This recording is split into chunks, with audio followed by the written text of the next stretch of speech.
మంచు సోదరుల వివాదం తెలుగు రాష్ట్రాల్లో హాట్ టాపిక్ గా మారింది. ముఖ్యంగా గత వారం మొత్తం మంచు ఫ్యామిలీకి సంబంధించిన వివాదాలే హైలైట్ గా నిలిచాయి.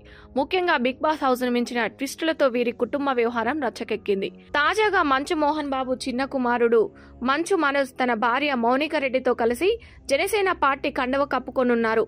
నేడు ఆలగడ్డలో మౌనిక రెడ్డి అమ్మగారైన శోభా నాగిరెడ్డి జయంతి. ఈ వేడుకల్లో పాల్గొన్న తర్వాత దాదాపు 1000 కార్లతో ఆలగడ్డకు వెళ్లేందుకు ప్లాన్ చేస్తున్నారు. అంతేకాదు అక్కడ భూమా దంపతుల ఘాట్లో రాజకీయ అరంగేట్రంపై ప్రకటన చేయనున్నారు.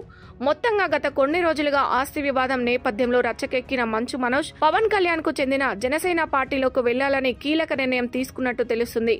మొత్తంగా మంచు మనోజ్ రాజకీయ అరంగేట్రం మంచు ఫ్యామిలీలో కొత్త టర్న్ తీసుకుంటుందనే చెప్పాలి. అంతేకాదు తాజాగా తన ఇంట్లో జరిగిన వివాదంతో మంచు మనోజ్ బాధితుడిగా మిగిలాడు. మొత్తంగా ఈ ఎపిసోడ్ మొత్తంలో మంచు విష్ణునే విలన్ గా నిలిచాడు. తాజాగా జరిగిన వివాదంతో రాజకీయంగా బలపడాలనే నిర్ణయానికి మంచు మనోజ్ దంపతులు వచ్చినట్టు తెలుస్తుంది.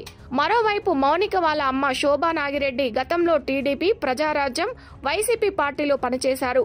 అంతేకాదు 2009లో ప్రజారాజ్యం తరపున ఎమ్మెల్యేగా గెలుపొందారు. మరోవైపు భూమా నాగిరెడ్డి కూడా టీడీపీ, ప్రజారాజ్యం, వైసీపీలో కొనసాగారు.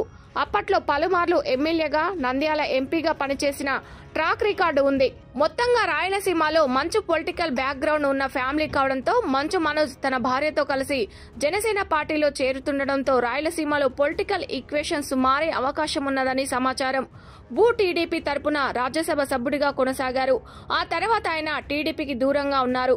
2019 ఎన్నికలకు ముందు ఆయన వైఎస్ఆర్సీపీలో చేరారు.